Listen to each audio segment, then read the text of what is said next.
Boa noite, André, Karine. Boa Boa noite, noite. Padre Pedro. Sua bênção. Deus abençoe. Que alegria reencontrá-los. Tudo bem, né? Então, Karine e André estão em Roma, né? E para nós é uma alegria muito grande poder encerrar esta jornada em defesa do Sagrado Matrimônio, hoje com esse casal, né?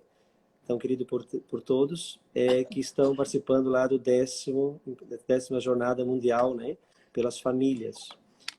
Nós vamos, então, primeiramente fazer uma breve oração, vamos rezar uma Ave Maria, e queremos ter aqui presente também todas as pessoas que nesse momento estão solidárias para com o caso daquela menina de 11 anos, tantos irmãos nossos que estão nesse momento na frente do hospital, rezando, pedindo pela vida dessas duas crianças. Pai, do Filho e do Espírito Santo. Amém. Ave Maria, cheia de graça, o Senhor é convosco. Bendita sois vós entre as mulheres, e bendito o fruto do vosso ventre, Jesus.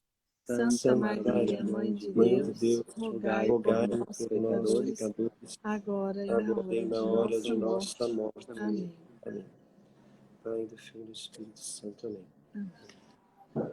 Muito bem, meus amigos, se puderem se apresentar, para que os que não conhecem vocês ainda, né, conheçam. Então, primeiro eu peço desculpas, a gente não está muito claro aqui, não. Nós arrumamos uma varanda aqui na hospedagem. Em Roma está na Casa Bom Pastor, você deve conhecer, sabe onde é? E da Diocese de Roma. E agora a gente está arrumando um local mais agradável para fazer essa live. Eu sou o André. Sou Karina. Somos casados há 23 anos. Temos 7 filhos, 7 conosco aqui, mais 6 que na gestação foram para Deus. Então são 13 filhos, né? 6 rezando por nós, né? Lá no céu. E, bom, 23 anos de casados. Há bastante tempo acompanhamos aqueles que se preparam para o matrimônio. Já, há uns 20 anos já. Acompanhando é menos, né? Porque antes a gente 10 anos, a gente só fazia fim de semana e a gente não conseguia acompanhar de fato. A gente fazia palestra, que não era acompanhar. 2012, 2013 começou, já temos 10 anos de acompanhamento dos casais. E, bom, trabalhamos aí em favor da família também, fazendo apostolado. Estamos aqui em Roma. Hoje fizemos aqui uma das conferências do Encontro Mundial das Famílias. Alguns acompanharam aí, saiu nas TVs, saiu na internet. Uma alegria, né? Uma experiência, uma honra, né? Imerecida estar aqui, mas estamos aqui para defender a família. Isso, que maravilha. Que hora que é aí em Roma? Agora são 11 horas, 11h15 da noite. 11h15 da noite. Maravilha. Muito bem, então hoje você fez uma conferência. Vocês dois? Você? Os dois. Né? Isso. Sobre o amor familiar, falando tanto que ele é maravilhoso. Fizemos um pequeno resgate teológico da maravilha do amor, desde a sua origem, que é a origem divina, o seu objetivo, que é levar para o céu, o seu caminho, que é de santificação, e a presença de Cristo conosco neste caminho, contrapondo com fragilidades do amor, e apontamos lá 2 fragilidades. A primeira fragilidade é não entender que ele é maravilhoso, né? Não entender o amor como um plano divino. E a presença de Cristo no sacramento também, né? Tratar a família, tratar o amor humano como algo técnico, como algo até que se resolva com técnica, se resolva somente com maneiras de convivência, se resolva com estruturas de organização.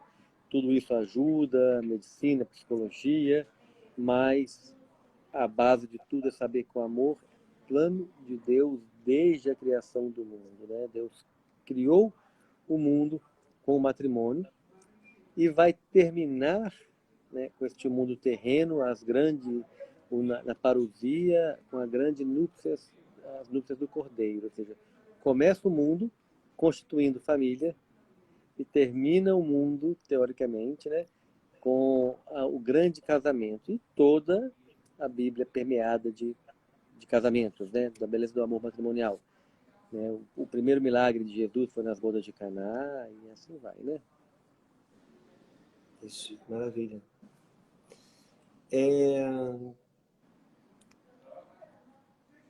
Hoje o nosso tema é o tema famílias numerosas, celeiros de santidade.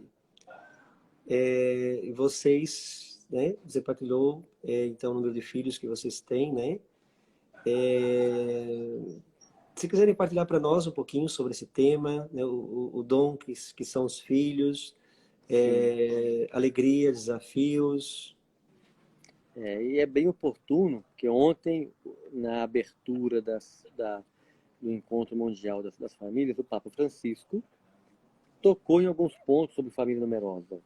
Ele está sempre falando sobre isso. Várias vezes ele ressaltou a importância, as vantagens da família numerosa. Vantagens, claro, do ponto de vista espiritual, mas também as suas vantagens da questão da vida prática. E ele ressaltava ontem lá que as famílias numerosas já sabem já sabem repartir, já sabem dividir o que tem, já sabem respeitar um ao outro, já sabem até, tivemos aqui um testemunho ontem de uma família numerosa com 6 filhos e que acolheram refugiados da Ucrânia. Mãe e filha, uma filha de 16 anos, 14, 16 anos. Ou seja, já é uma família tão numerosa, mas sendo numerosa, eles ainda sabem repartir e eles sabem... Ya están tranquilos ustedes, ¿eh? Um pouco. Nosotros recién el sábado. Tá chegando gente no hotel aqui e conversando conosco. Aqui no hotel estão hospedados os palestrantes deste encontro mundial das famílias. Então tem gente chegando. Já conseguiram decifrar o significado de prego? Prego, né? É porque é prego para tudo, né? É prego para tudo.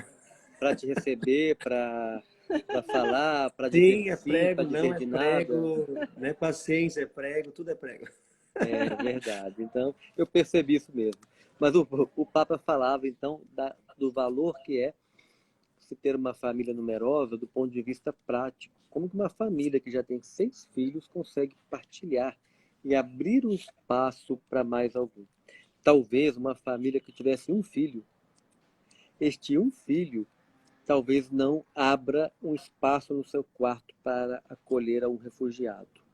Ou talvez os próprios pais não aceitem que o seu filho único, o seu vasinho de louça, né, conviva com uma outra pessoa.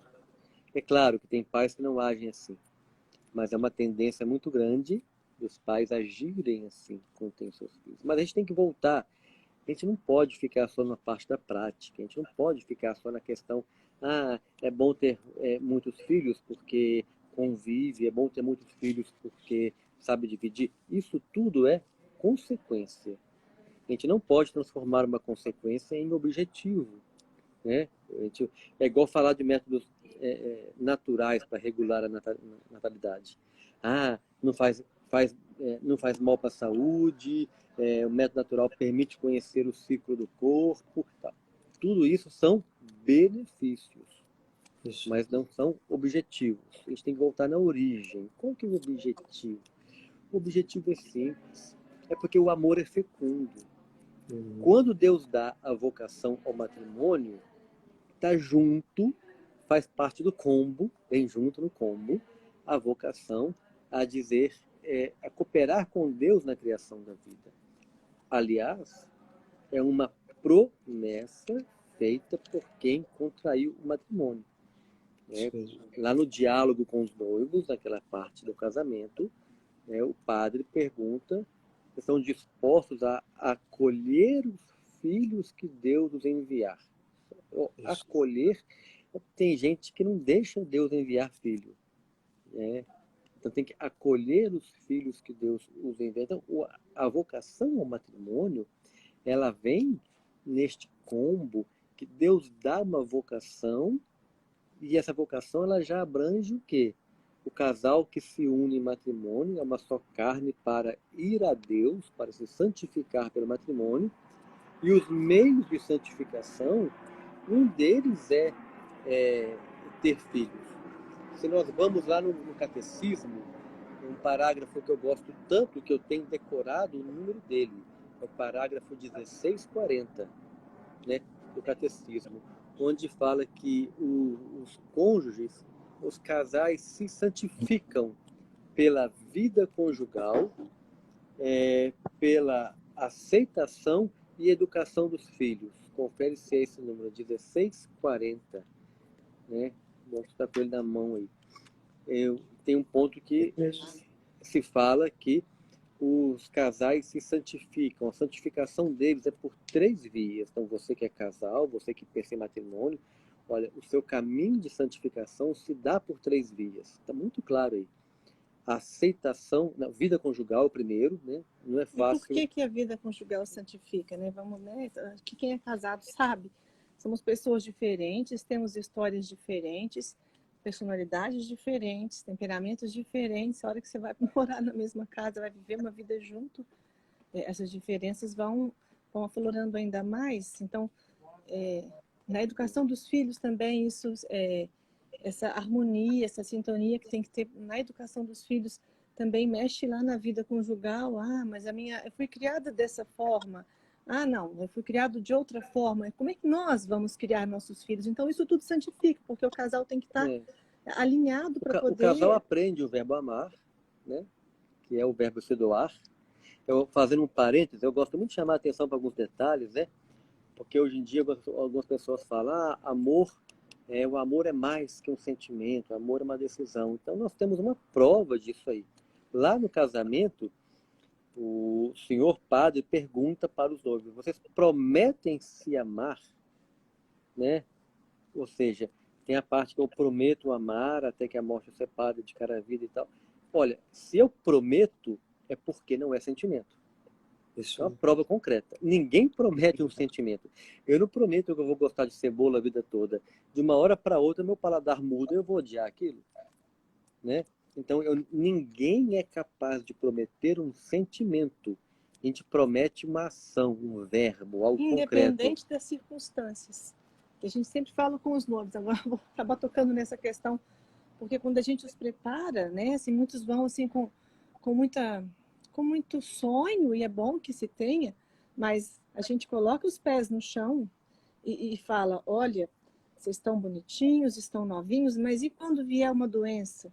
E quando vier um filho? A gente vai ter que acordar de madrugada, porque as dificuldades, elas virão. Como é que vai ser? Né? Hoje vocês são jovens, estão com todo o vigor, e daqui 20, 30, 40 anos, quando o vigor enfraquece, cai, vocês vão manter essa fidelidade, esse amor que vocês estão prometendo? Porque é concreto, não é um sentimento, é uma coisa que vai permanecer independente das circunstâncias que vierem. E virão muitas tempestades. E a gente está falando justamente isso, porque o casal se santifica pela vida conjugal, porque na vida conjugal, quando eles aprendem a ser cônjuges, ser cônjuge vem lá da origem da verbo, que é andar com jugo. É conjugo. Jugo tem um nome comum para a gente, que é a canga. É o boi andar cangado. Você põe aqui nos dois aquela canga, né? Então, para puxar o carro de boi. E os dois bois vão andando juntinho. São diferentes, um pode ser mais forte que o outro, né? Um pode ser moreno, o outro claro, um pode ser gordo, o outro magro, um pode ser bravo, o outro manso. Um pode estar cansado, o outro mais não, animado. Mas botou aquele jugo, botou a canga, vai andar junto. Não tem como. Né? Um vai puxar, o outro vai arrastar, mas vai andar junto. Então, a vida conjugal é andar com jugo, é andar cangado. Ainda que o mundo abra a boca, berre por aí, as feministas acham ruim, que eu não vou andar cangado com homem nenhum. Se quem busca o matrimônio está buscando uma doação integral para andar cangado. É claro que continuando sendo um indivíduo, tendo seus talentos particulares, tendo os dons que Deus nos dá, né? Mas a gente aprende a andar, acertar o passo um com o outro. Então, a vida conjugal é santificante. Pronto, vamos deixar a vida conjugal, vamos passar para a questão pros filhos. dos filhos, né? Então, nos diz o catecismo aí, se santificam por 3 vias. Então, atenção, casal, você santifica por 3 pontos. Vida conjugal, aí vem 2, que surpreendentemente divide em 2, aceitação e educação dos filhos. São 2 coisas diferentes. Porque o primeiro passo santificante é aceitar os filhos. Hoje as pessoas não querem aceitar filho. Quero casar, mas não quer aceitar filho. Ah, agora não, né? Tem essa modinha bonitinha de casar, esperar 2, 3, 4, 5 anos para ter filho, né? De dar uma volta ao mundo, uma viagenzinha. A gente costuma dizer que hoje em dia a gente vê a casa das pessoas. Antigamente, quando alguém casava, já preparava o quartinho do bebê. Era a prioridade, né? Já era o combo, né? Sabia, Casou, é filho. Casou, o bebê Hoje- pode chegar. Hoje em dia, Não. tá na Hoje, última. depois tem que fazer um puxadinho, né? Se surgir um imprevisto, Sim, o filho é um imprevisto hoje. Casa-se e não se pensa no filho. O filho é bem o que o senhor disse. Virou um imprevisto. Então tá na lista de prioridades, está lá, casa no campo, trocar de carro, renovar o guarda-roupa, Viajar pelo mundo, viajar e acabar a faculdade, Quem sabe, ganhar uma promoção no É, trabalho. muita a gente gente, pensa. a gente ouve também expressões, né? É que eu não me cuidei, né? Foi um descuido. Foi Meu descuido. filho chama descuido. Não vai chamar de descuido da Silva, menino. Mas vocês com certeza, né, ouvem bastante, e eu acho interessante aquele livro, né, Família Fora de Moda, que vocês escrevem. Vocês apresentam ali uma série de argumentos, de questionamentos que as pessoas fazem hoje, né? Se vocês pudessem partilhar um pouquinho sobre isso, porque as pessoas costumam dizer, porque, né, o mundo está muito cheio, porque filho dá trabalho, é caro, e por aí vai, né? Então, vamos começar assim, com tirando alguns mitos aí. O primeiro grande mito é que o mundo está muito cheio. Buonasera. O mundo está muito cheio e que não vai caber mais gente no mundo. Olha, basta dar uma voltinha de ônibus aí para a periferia da cidade ou para o campo, a gente vai ver que o mundo não está cheio, não. A gente é que não está sabendo partilhar. Lá, pelo século retrasado, né? Século XVIII para XIX, teve lá a teoria de Malthus, né? Que a população crescia em progressão geométrica e os alimentos em progressão aritmética, ia faltar alimento para todo mundo, é um problema, está urbanizando, etc. Depois se viu que não é nada disso. Não há relação entre adensamento populacional e pobreza. Não há. O Japão é um país superpopuloso. Cada pessoa tem assim poucos metros quadrados e não tem pobreza. E hoje em dia, com as tecnologias tão avançadas, como é que vai faltar até a produção de alimento? Hoje em dia é diferente do que a biotecnologia e a tecnologia agrícola. Hoje nós somos 8 bilhões de pessoas. O mundo produz alimento para 12 bilhões de pessoas. Né? Essa é a nossa capacidade produtiva hoje, do mundo. Quando nós formos 10 bilhões de pessoas, é claro que a gente vai conseguir produzir 12, 14 bilhões de alimento para 12 bilhões de pessoas. Né?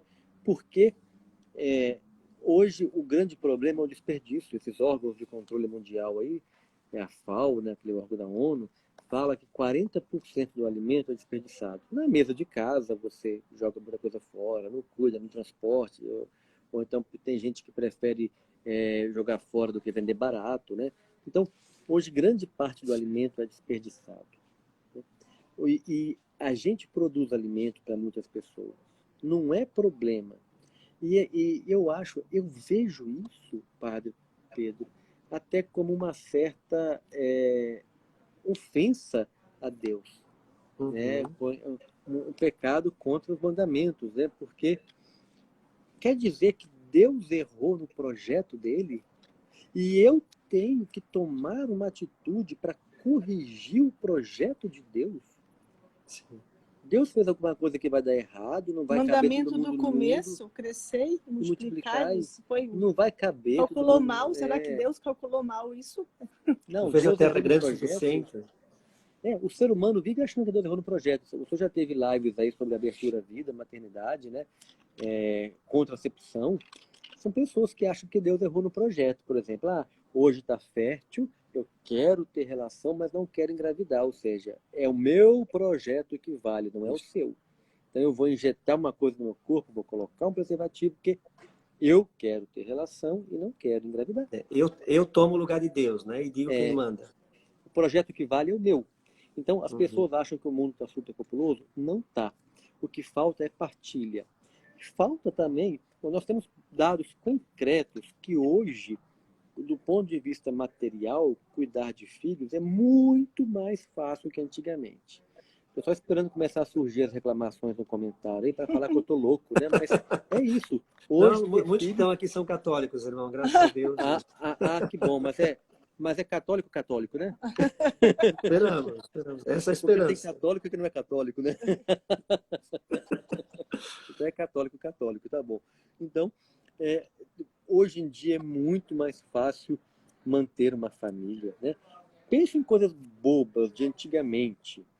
Um posto de saúde na cidade, com uma vacina lá da poliomielite, uma vacina, a Karen que sabe das vacinas lá já tem tempo das crianças, assim. ou ultrassom para gestantes, ou um parto no hospital. Só tinha fralda de pano. Fralda de pano, coitada das mulheres, um parto no hospital, uma ambulância, não tinha nada disso. Aí você pensa na escola. Hoje em dia a escola está horrível. Tudo bem, mas existe. Na cidade do interior da prefeitura, o carro, a van, a Kombi, lá, o micro-ônibus, vai lá na roça te buscar na porta de casa, te dá mochila, uniforme, caderno, livro, 3 ou 4 refeições na escola. Tem cidade do interior que tem dentista dentro da escola, né? Tem tudo. Antigamente não tinha nada disso. Antigamente estudar era para rico, era o pai fazendeiro que podia pagar para o filho ir para a capital ou ir para outro lugar estudar. E para a dona de casa, vou voltar para a minha realidade. Hoje a gente tem a máquina de lavar roupa, a gente põe a roupa lá. No começo quando o nosso primeiro filho nasceu, eu lavava roupa tudo na mão. E aí eu colocava a roupa na máquina, eu achava aquilo uma beleza, porque a roupa já saía torcida. Eu ia aproveitar para dar uma volta de carrinho com o João Bosco na rua, que eu falava, que bom, agora eu não tenho trabalho de ficar lavando, então eu posso curtir o João. Só que depois entra na rotina, a gente joga a roupa na máquina e vai fazer outras coisas em casa. Mas comparando com antigamente, facilitou muito a nossa vida. Olha, a gente vai no supermercado, compra carne, a gente não tem o que matar a galinha, não tem o que matar um porco para poder ter carne na minha mesa. E quem comprava carne antigamente era o rico. Na minha época, a carne era, né, salgada, você colocava no sol, você colocava na banha, né? Buonasera. Né? E de fato, assim, né? Havia muitas dificuldades, né? Muito.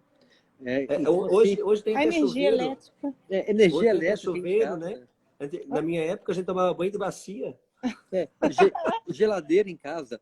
Hoje, o jovem consegue um trabalho com o primeiro contra-cheque dele lá do pagamento, o Olerite, ele vai lá numa loja e já parcela uma moto para ele. Né? Ou seja, hoje nós temos, do ponto de vista prático, está muito mais fácil, mas o ser humano não tem barreira para os desejos dele. Ele quer mais e mais. Ele cria uma vida complicada, uma vida cara, né? Planos caríssimos de TV, de celular, trocando de carro o tempo todo, porque ele não entendeu ainda o que é o valor de um filho. Ele não entendeu o que é o valor de uma alma. Cada filho é uma alma, né, para estar com Deus. Né? Eternamente. É um concidadão dos santos. Ou seja, é para estar com os santos no céu. Tudo mais que temos aqui que nos ajuda a melhorar, a fazer a vida ficar mais prática, vai ficar aqui. Né? Todo mundo, isso já é uma frase conhecida, a gente não leva nada no caixão. Agora, os nossos filhos, nós somos cidadãos do céu. Os nossos filhos também, a única coisa que a gente pode levar para lá são eles. E para que a gente vai se gastar tanto em poupar de ter filho para poder ter coisas, bens materiais, inverteu a ótica. E a gente fica com esse problema o problema nosso é de valor, né? Isso.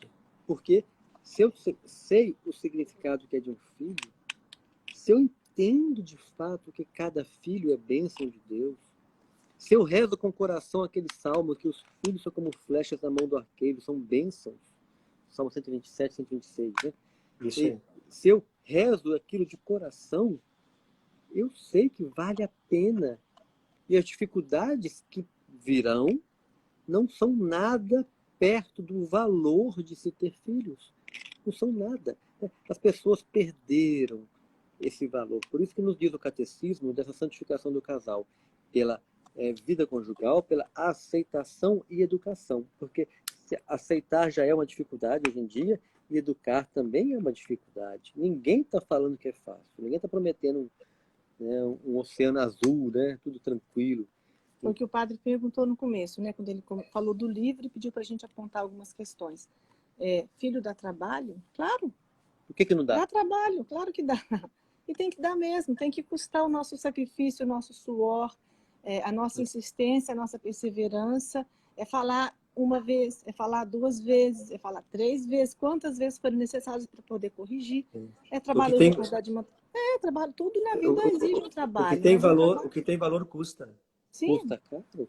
E os pais têm que entender isso, que os pais vão sofrer sim com os filhos. Claro, porque tem valor, porque é santificante. Olha, quando você lê um documento que fala que alguma coisa é santificante, olha, tira o romantismo da frente, né? Abraça a cruz. Põe os pés no chão e abraça a cruz. Que santificante é aquilo que é caminho de cruz. Não tem outro caminho. Isso é santificante. Olha que bonito, a Luana escreveu. A gente também dá trabalho para Deus e Ele não nos abandona. Excelente. É verdade. Tudo que é santificante é porque vai custar caro para a gente, né? Vai custar preocupação, vai custar aqueles dias meio frustrados, meio chateados. A gente tem que recorrer à oração mesmo, né? Nós temos o nosso filho maior de 20 anos, nosso mais novo de 7 anos. Então nós temos adulto, adolescente, criança em casa. Nós sabemos que todos dão preocupações para a gente, é natural. Se alguém não está preocupando com o filho, algo tem errado aí, né? Alguma coisa tá errada, porque ou você está muito no mundo da lua e não está percebendo nada que está acontecendo. Porque, naturalmente, se é santificante, aquilo vai nos custar, né? Não tem outro caminho. Então nós temos que, esses mitos do livro, que filho custa caro, que filho dá trabalho, eu não posso curtir a vida com filho. Gente, que é isso?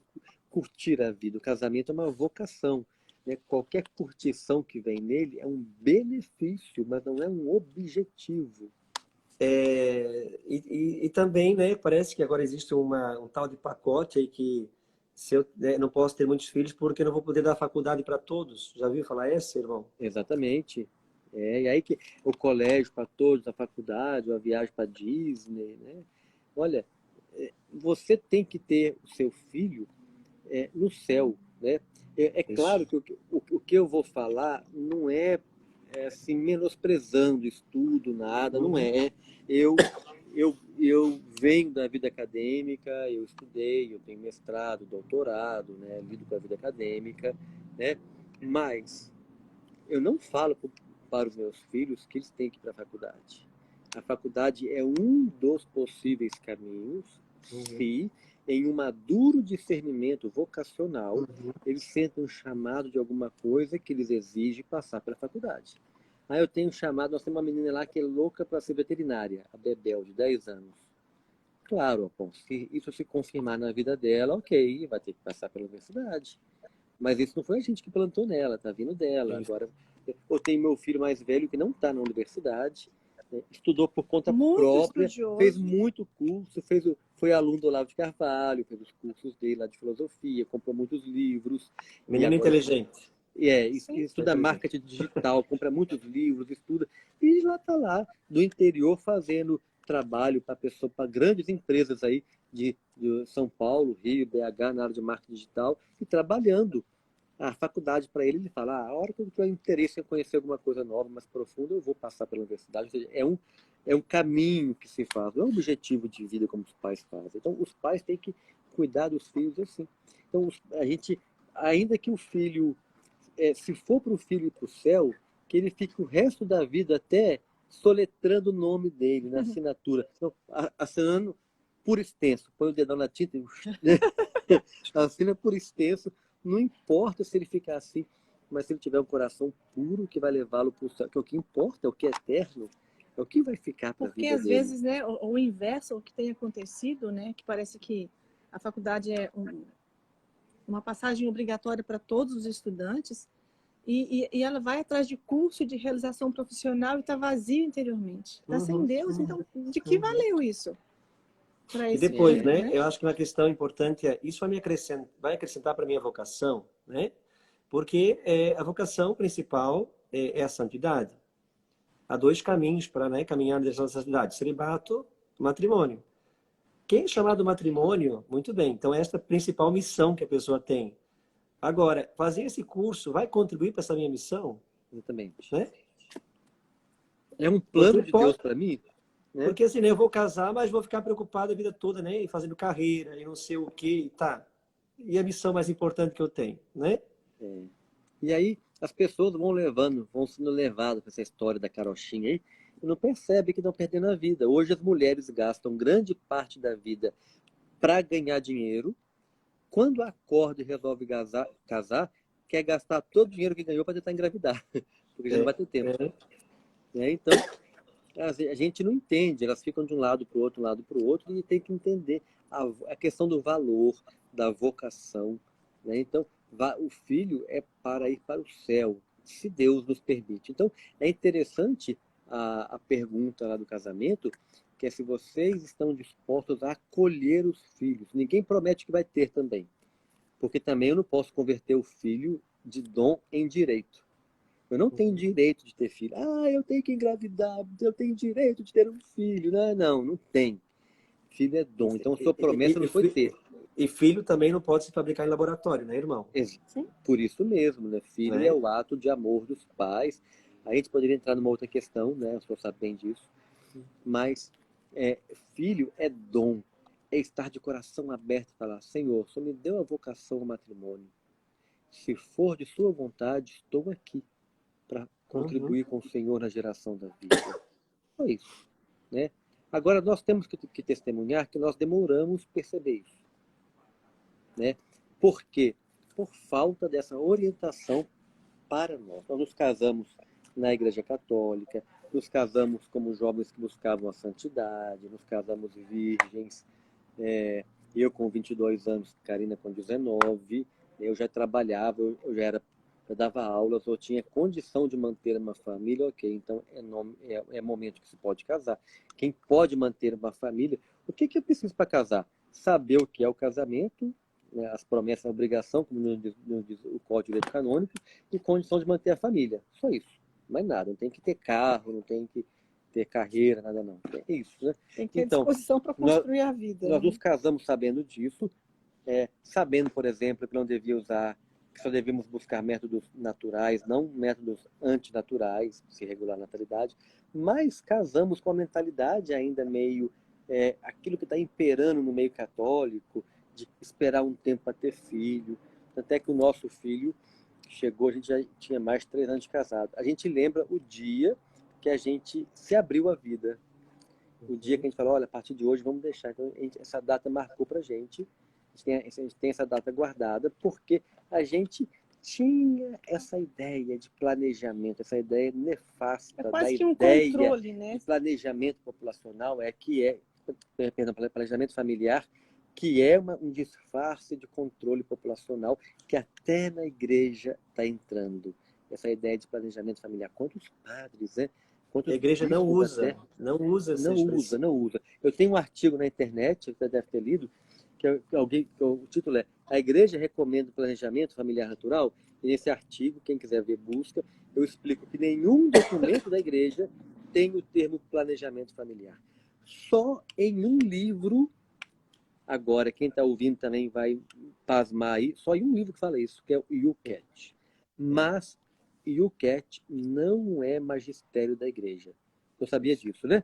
O Sim, YouCat é um sim. documento feito por uma conferência episcopal que, por ser muito jovem, bem feito, se popularizou. É um bom livro, é um bom documento, mas não é magistério. Magistério são os documentos produzidos pela Santa Sé. E Isso pela mesmo. Santa Sé não há nenhum documento que se fale em planejamento familiar. Então, esse domínio. Então, se você olhar o YouCat, você vai ver que ele foi feito, eu acho, pela Conferência da Bélgica, né? Sim. Algo assim. Não sei se alguém já falou. Então, parece uma heresia falar isso aí, mas é É, mas verdade, tá, é verdade. né? E é triste ver. Quando fala do sexto mandamento, né? Da Quando fala do sexto castidade. mandamento, isso aparece ali essa expressão, mas que foi um descuido, né? Porque não estavam atentos a isso, porque alguns acabam adotando essa linguagem, né? Que não foi cunhada por nós, mas pelo feminismo, É, né? E pelas clínicas de aborto e acabou entrando. Algumas pessoas de fato, não, existe um tal de planejamento, né? Familiar natural. Não, não existe. não Para nós existe isso. católicos é paternidade responsável. Essa é a expressão que a igreja sempre usou, né? Exatamente. E com cuidado com o discurso.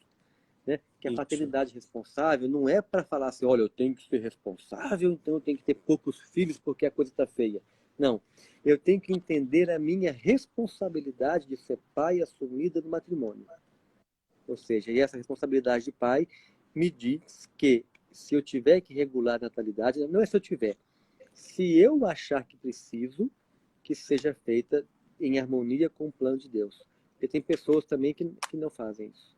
421 é o número do Ok. enquete que aparece. Muito bem. Então, o único documento aí, que não é documento, o único livro mais do seio da igreja, não é um documento da igreja, um magistério, que fala de planejamento. Nenhum outro documento. Eu já tentei buscar tudo, trabalho Não, nessa área de não existe nada. matrimônio há muitos anos, não existe isso. Mas embora, né, quando aparece aqui, né, A ideia é outra, né? a ideia é outra. Só vou ler a frase, né, para nós ficar dúvidas. Quanto à escolha de método de regulação consciente e procriação, né, paternidade responsável, né, ideia, a igreja remete para os métodos aperfeiçoados de autoobservação e de planejamento familiar natural. Eles correspondem à dignidade do homem e da mulher, respeitam as leis internas do corpo feminino e exigem afeto e uma intimidade mútua e atenta, sendo, portanto, uma escola de amor, né? Mas a ideia que a gente vê de fato, assim, de fundo, é de paternidade responsável, né? Isso Está mesmo. certo, mas o termo, É, a palavra Não planejamento ficou familiar não bem. apareceu aí. a palavra é Abre margem perigosa. para, né, para problemas. Exatamente. Então a gente tem que entender que a vocação do casal é colaborar com Deus na criação da vida, dizendo sim. Se Deus quiser, mande filhos, e não mande. Os desígnios de Deus são insondáveis, né? Já diz o Salmo. E a gente tem que viver esse mistério, aceitar, crer que Deus está conduzindo, né? Mas ver a beleza que é se abrir a vida, como é profundo, como é belo, né? E saber que eu estou colaborando com Deus, criando almas que vão adorar a Deus. E assim vem o nosso dia a dia com a família.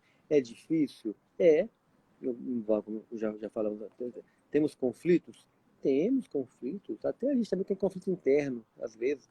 Mas nós demoramos a perceber essa abertura à vida, né? E depois nós aprendemos isso de fato, somos abertos à vida de fato, né? Perdemos 6 filhos na gestação, então tem 6 no céu, né?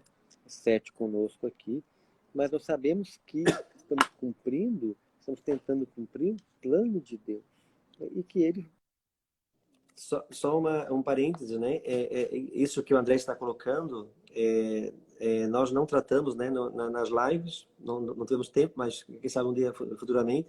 Então, existe um capítulo desse meu livro aqui, que onde o tema é quais os motivos justos para o casal espaçar uma gravidez, né? Onde foi falado rapidamente sobre isso, né?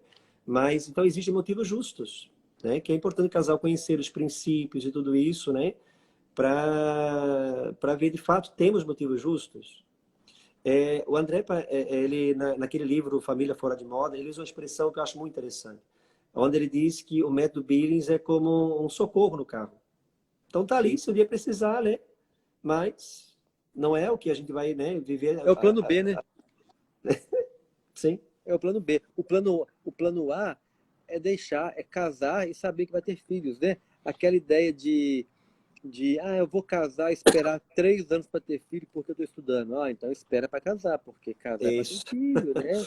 Então, a gente inverte, a gente torna essas questões, olha de um olhar muito torto para isso tudo. E às vezes também eu percebo que muitos procuram o método Billings para poder ter pouco filho, para poder segurar o máximo, sabe? Para falar assim, o método funciona, mas com uma ótica somente do evitar. É uma forma de evitar que está conforme a natureza, né? Criada por Para Deus, ficar para ficar com a consciência tranquila. tranquila. Mas muitos que usam o método Billings têm 1, 2 e falam, não, eu sei direitinho quando eles vieram, foi tudo planejadinho. Uhum. Estranho isso. Usar o método Billing, né, com a mentalidade contraceptiva é pecado grave, Sim. né? Porque vai estar usando, né, vai estar praticando a contracepção, mas aí, né, com o método, sei lá, tipo coito interrompido. Sim. Né, mas porque não muda muito. as pessoas acham que o problema não é utilizar um meio artificial, e eu nem falo mais isso. Eu falo método natural e antinatural. E esse natural não é natureba, meio ambiente. Natureza é aquilo que me coloca no plano de Deus, né? Então, a gente tem que entender essa diferença. O método que está em sintonia com o plano de Deus e o que está fora do plano de Deus. Então, a gente tem que entender que essa abertura à vida, que a família é um celeiro de santidade, como o senhor colocava no tema da live, a família numerosa, porque os pais se santificam com todo esse cuidado com os filhos, e é na família que os filhos têm também que aprender esse convívio, né? O Papa São João Paulo II dizia que é somente a partir do terceiro filho que eles percebem que estão numa sociedade. Aprendem a viver em sociedade, aprendem a se santificar, aprendem a partilhar. Aprende a esperar. Aprende a esperar, aprende a dividir, aprende a tudo, a respeitar, a perdoar, a pedir perdão. Então, a família é um celeiro de santidade, sim. E quando os pais vivem com essa intenção mesmo de santificar. Quando os pais querem se santificar mesmo, olha, eu sei que os meus filhos aqui, o meu caminho de santificação com alegria, que também quem abraça a cruz chorando tem algo errado, porque ela pode ser pesada, machucar, mas eu tenho que ter aquela alegria interior de que eu estou no caminho certo, estou na minha vocação. Eu tenho que perceber isso. Isso mesmo. São os pais que vão ajudar, né? Vão estar escrevendo a biografia dos santos. Sim. Os pais vão ser cobrados por isso, sim. Isso. Então, quando nós, né, os nossos filhos um dia forem santos, né? Então, parte, né, dessa biografia deles foram os pais que ajudaram a escrever. Então, isso né, ter isso presente é fundamental. André, hoje existe uma preocupação com a questão da educação, né? E muitos pais, então, têm descoberto, né, o homeschooling, e que é uma preciosidade, né? Existe muitas vezes hoje críticas, preconceitos, principalmente pessoas que desconhecem, né? Vocês aplicam homeschooling. Poderiam falar um pouquinho dessa experiência? Sim. É possível? Mas os casais, né, aplicarem? Nós fazemos o homeschooling, ou o ensino domiciliar, 4 anos. O quarto ano, o quarto ano, né? Nós demoramos a perceber isso, e nós percebemos, depois de estudar bastante o tema, conviver com famílias que faziam, que há um objetivo muito mais nobre para o meu filho do que apenas ficar numa escola que vai lhe permitir passar no concurso. O objetivo dele é ir para o céu, conviver bem aqui na terra, aplicando os talentos que Deus deu a ele para poder fazer a terra cada dia melhor. Ou seja, você tem talento para ser médico, para ser carpinteiro, para ser motorista, ele vai ocupar isso aí, sabendo que isso aqui é o transitório, mas o objetivo é ir para o céu. Se eu entendo a educação dessa forma, eu daria uma live inteira, umas 5 horas sobre homeschooling, né? Eu tenho uma live com o padre Alisson lá de Tiradentes, 3 horas e meia, e não falamos tudo ainda. Mas se a gente entende que o caminho da educação dos filhos é para levá-los para o céu, para aprender e viver bem aqui na terra, colocar seus talentos adiante, eu vou ficar preocupado com o que eu estou fazendo com eles, colocando na escola. Porque a escola ocupa o grande tempo deles, com conteúdos que eles nunca mais virão na vida. Cada vez mais cedo, né? Estão entrando na mais escola cedo, muito cedo. gera uma disputa acirrada, um status pela faculdade. Se a escola está colocando muito outdoor de quem passou nos vestibulares aí, essa escola, eu acho, é das mais perigosas. Porque sinal que lá dentro o assunto é só esse. Né? Então a gente tem que educar para as virtudes, educar para ser alguém. E o ser humano, nós demoramos a perceber isso. Eu venho da área acadêmica, olha só que absurdo, Padre Pedro. Eu dei aula quase mais de 15 anos, 20 anos, eu fui sócio de escola. Até hoje em dia eu trabalho, eu atendo professores universitários na minha formação, com equipamentos científicos, dou formação para professores universitários. Sou da área da física, sou físico, meu mestrado e doutorado é em educação, em ensino de física. Olha, mais dentro do que da área de escola, né? Está na editora também? Né? Trabalho numa editora para católica, que esse é um lado bom, mas uma editora de material para a escola, e tirei meus filhos da escola, né?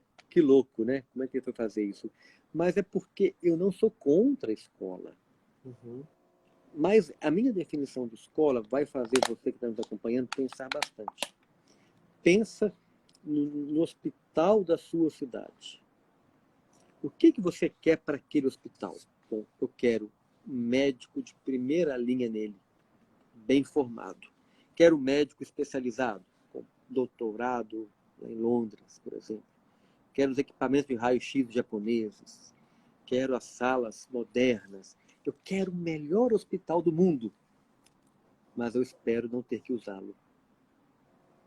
Não é assim? Ou seja, a escola existe como hospital. Ela existe para quem precisa. Se o pai não tem condição mesmo de acompanhar os filhos, não tem condição mesmo de ficar em casa, tem que trabalhar fora, etc., está lá a escola para te apoiar. Então a escola é um direito seu, não é uma obrigação. Se o pai acha que ele pode acompanhar o filho, e acompanhar o filho de uma maneira própria, não é para... Eu nem uso o termo homeschooling, padre. Se você vê meus escritos, eu coloco sempre ensino domiciliar.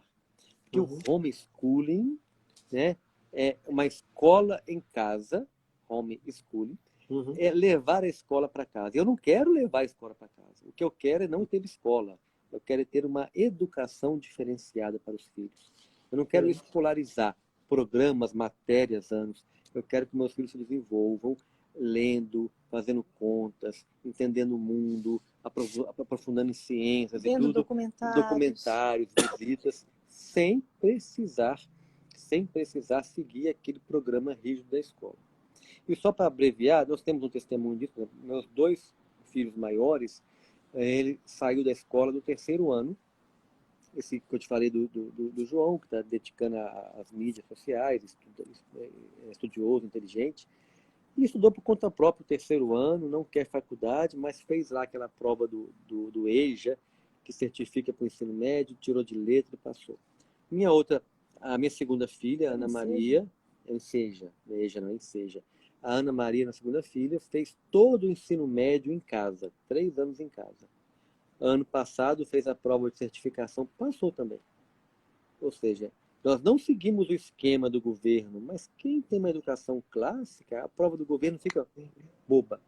Ana Maria está no convento, em São Paulo. Tá? Na servidora do Senhor. E é preciso, André, assim, né, a pessoa ser formado em pedagogia, né, ter um ensino superior para poder fazer esse ensino? Só se também for necessário para ser pai. Se para ser pai ou mãe for necessário ter pedagogia e ensino superior, aí eu concordo que para acompanhar o ensino dos filhos também tem que ser necessário. Eu não sei agora com a questão da regularização. Tem uma lei rolando aí que os pais vão ter que ter curso superior ou ter alguém que assine pela educação dos filhos.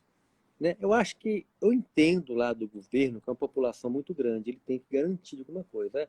Que nem que eu tenha lá um tio, um padrinho, um vizinho que entende de educação e assina lá, que viu o que eu estou fazendo. Né? E claro que vão rolar outras coisas aí, vai ter uma prova e tal, não dá para falar agora de homeschooling, tudo, mas os pais do homeschooling em geral não são os professores, são os diretores da escola. Eles organizam isso. E você pode contratar um tutor, pode contratar um professor, contratar um curso online, quer dizer, a gente de vez em quando contrata. A gente contratou há pouco aula de redação dos nossos filhos com uma professora de confiança nossa, contratou aula de literatura para outro. Colocamos uma filha no Kumon, naquele curso de matemática, que a gente acha bom. Então, isso que é ensino domiciliar. Os pais percebendo as necessidades dos filhos e direcionando com isso. Não, essa colocação de vocês eu acho assim, fundamental, porque algumas vezes os pais, né, são abertos à vida, né, querem ser generosos em filhos, mas de repente entregam para a escola, e para qualquer escola. E aí acabam perdendo os filhos, né? Então, a escola, ela deveria ensinar e os pais educar. Hoje é o que não tem acontecido, né? Hoje a escola quer tomar o lugar dos pais e agora ensina muitas coisas, menos aquilo que é próprio da escola, né? Disciplinas e se cai muitas vezes, né, em ideologias e tantas, né, loucuragens que acaba, né, destruindo a alma dos filhos.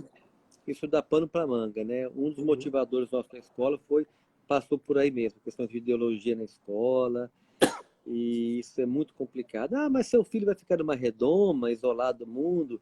Aí vem a palavra clichê, e a socialização dos meus filhos. Olha, socializam sim o tempo todo, né? Não é só na escola. Aliás, a escola não socializa, né? Você fica grande parte do ano sentado, muitas vezes. você fica sentado no mesmo lugar da sala de aula, com o mesmo coleguinha da frente, da trás e do lado, e não pode falar com eles, porque senão você vai levar um castigo, né? Você só vai poder falar com eles 20 minutos por dia na hora do recreio, mas você vai comer o seu lanche, vai sobrar um tempinho para falar, e geralmente você fica falando com o mesmo coleguinha ou a mesma turminha o ano inteiro, cria uma panelinha, não socializa, balela, né?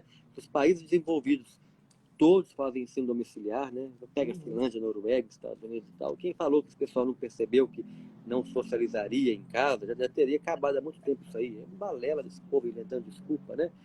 Socializa em casa e muito. Nossos filhos são coroinhas, acólitos, fazem ginástica artística, faz taekwondo, toca violão na igreja, no grupo de oração, brinca com os colegas da rua, anda de bicicleta, né? Faz doce para vender de porta em porta na vizinhança, lá eles adoram fazer para ganhar, também para aprender a ganhar o dinheirinho deles.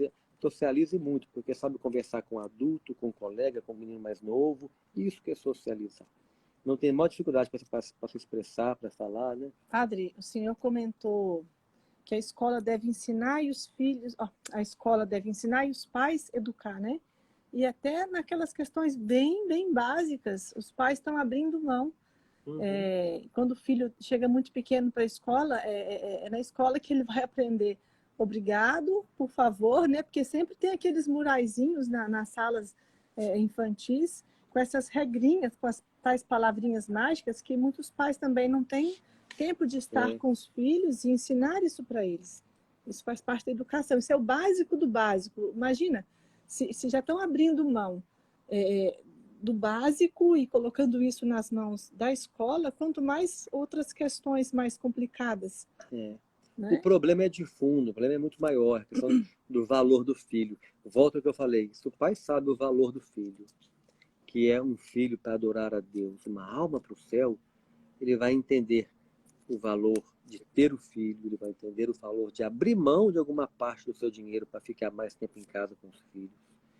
Ele vai, toda a vida dele vai transformar se ele entende o valor da paternidade, da maternidade. Se não entende, não adianta a gente abrir discussão com gente que vem com argumentos malucos aí, com argumentos pedagógicos somente, com argumentos estruturais ou de sociologia. Não adianta, eu não perco meu tempo para discutir com essas pessoas, né? Porque não dá em nada, porque o argumento é de fundo. Quero meu filho para o céu, sem tirar os pés do chão. Se ele tem vocação para ser engenheiro, que ele se esforce para fazer a melhor escola de engenharia do Brasil, né? Mas se ele percebeu que tem essa vocação e no tempo certo. Tem que entrar para a faculdade com 15. Tem pai batendo palma que o filho, meu filho, fez uma tal coisa lá, acelerou para a faculdade com 16 anos, 15. Coitado do seu filho, acelerou uma parte tão importante da vida dele. Deveria ir para a faculdade, era com 19, 20. Primeiro deveria aprender a ser filho de Deus, para depois Isso ir para a mesmo. faculdade. Porque quem não Sim. sabe ser filho de Deus vira um Frankenstein na faculdade, uma pessoa incompleta. Sabe muito bem uma coisa e a outra não sabe. Há coisas que são necessárias para a salvação, né? Esse não é o caso.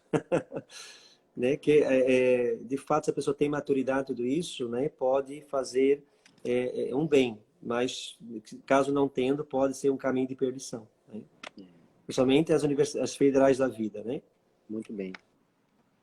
Muito bem, Carício. Por último, se vocês pudessem dar assim, alguns conselhos bem concretos para os pais na educação dos filhos, o que vocês colocariam? Daria uma... E com isso também me daria uma pergunta. Vocês percebem que o acesso cedo às telas que as crianças estão tendo, isso de fato tem causado também grandes danos? Acho que a primeira coisa é tempo para os filhos, né? O que a gente sempre comenta.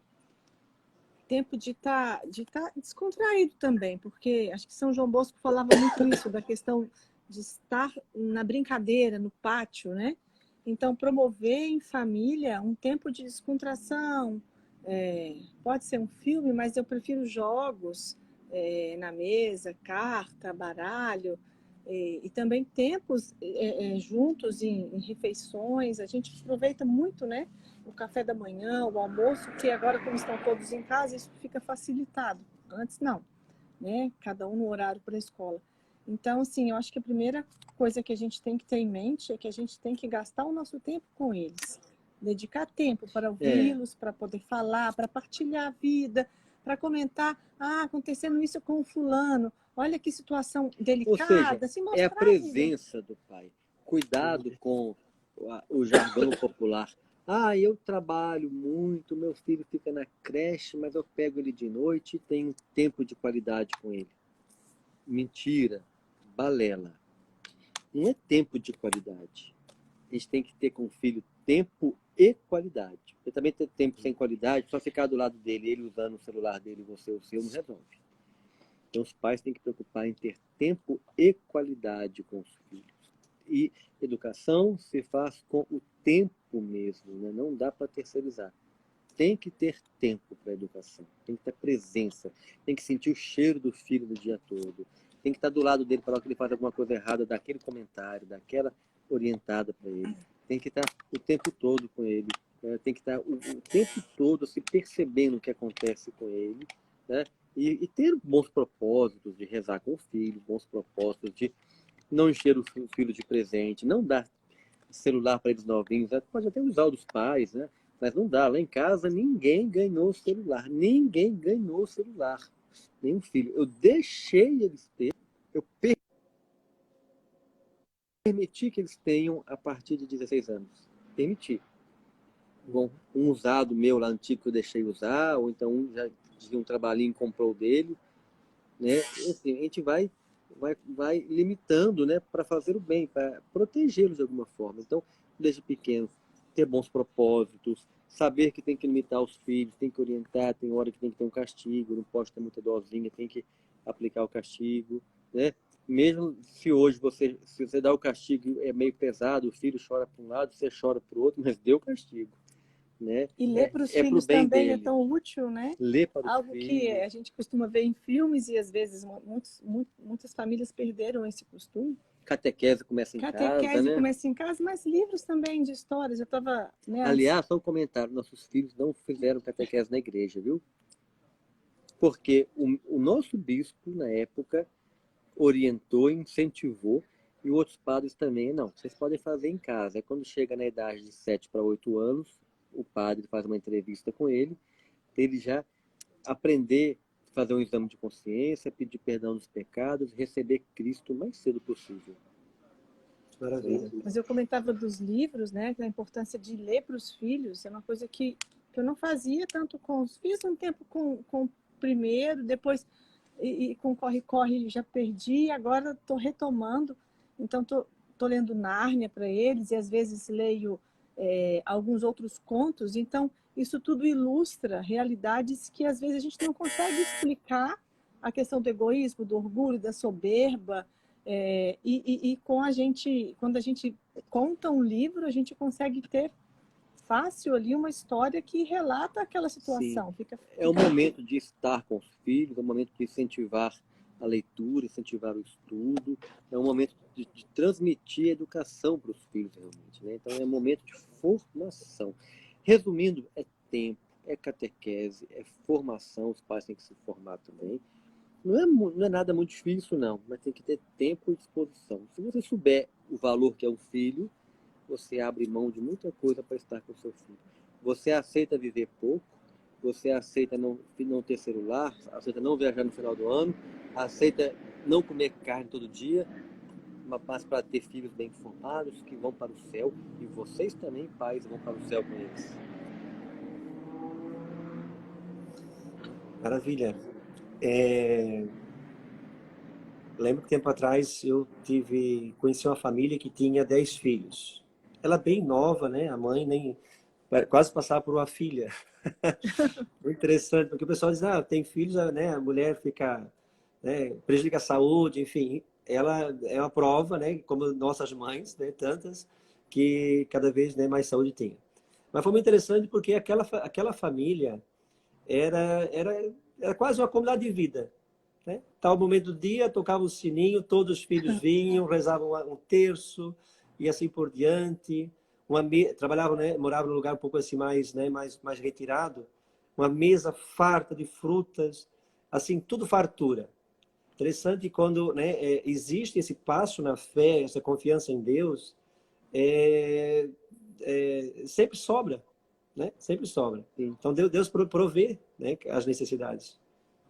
Deus está pronto para ajudar quem se confia a Ele. Porque Isso quando mesmo. o casal fala o seguinte, olha, eu só vou ter um filho porque eu só posso cuidar de um. Ele já começou errado. Eu só posso cuidar de um. Ele trouxe toda a responsabilidade para ele. Eu posso cuidar de um. Ele já tirou Deus da jogada. Então, se ele tiver o segundo, tá frito mesmo. Né? Então, assim, se eu posso ter um, eu tenho um.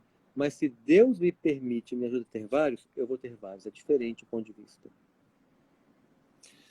Eu gostaria de fazer também no final dessa live, então, a recomendação, primeiro, né, desse livro, do livro do André e da Karina, né, que nós usamos hoje, né, no Brasil todo para a preparação ao matrimônio. É uma E vai riqueza. sair uma edição toda renovada dele, bem melhor. Novidade. Que Novidade. Em primeira mão sendo dado na sua live, ninguém no Brasil sabe disso ainda. Maravilha. Olha, né, furo direto de Roma. Que maravilha. Deus seja louvado. Já é bom, vai ficar melhor ainda, então. E publicamos há pouco tempo esse livro aqui, né? Ouçamos ou Nada. Né? Qual a sua escolha? Então, com vários temas, assim, né? Que são fundamentais. Hoje a gente está atento para viver, né? Uma juventude saudável e, claro, sempre nos inspirando, né? Nos santos, né? Conselhos que os santos podem nos dar para tantos temas aí que vão aparecendo. Há 2 livros também que me marcaram muito, assim como, né, livros de educação para os filhos, que acredito que o André e a Karine conheçam, que primeiro Carinho e Firmeza com os Filhos. Temos ele. Eu achei fenomenal Da esse livro. Quadrante. Isso aí. O Quadrante é uma ótima editora, né? E também um livro que saiu há pouco tempo chamado Criados Dessa Forma, que são 10 temas de moral, né, de como tratar isso com crianças e adolescentes. Eu achei fenomenal esse livro, é uma riqueza, né? É quase um manual de como tratar de alguns temas assim complexos, né, com os filhos. Como mesmo o nome? Carinho e Firmeza com os Filhos. O primeiro. O outro é Criados Dessa Forma. Criados dessa forma. Uhum. Muito bem, meus irmãos. Uma palavra final, alguma coisa ainda que gostariam de partilhar? Não, né? Não tem nenhuma coisa? Não. A gente pode marcar uma outra oportunidade, né? Até para entrar em outros temas que eu estava perguntando, motivos justos, questão de regulação da natalidade, né? Temos um livro bem também na área da sexualidade para os casais, da Quadrante, que se chama O Amor Celebrado, Isso. A sexualidade na vida matrimonial em perguntas e respostas.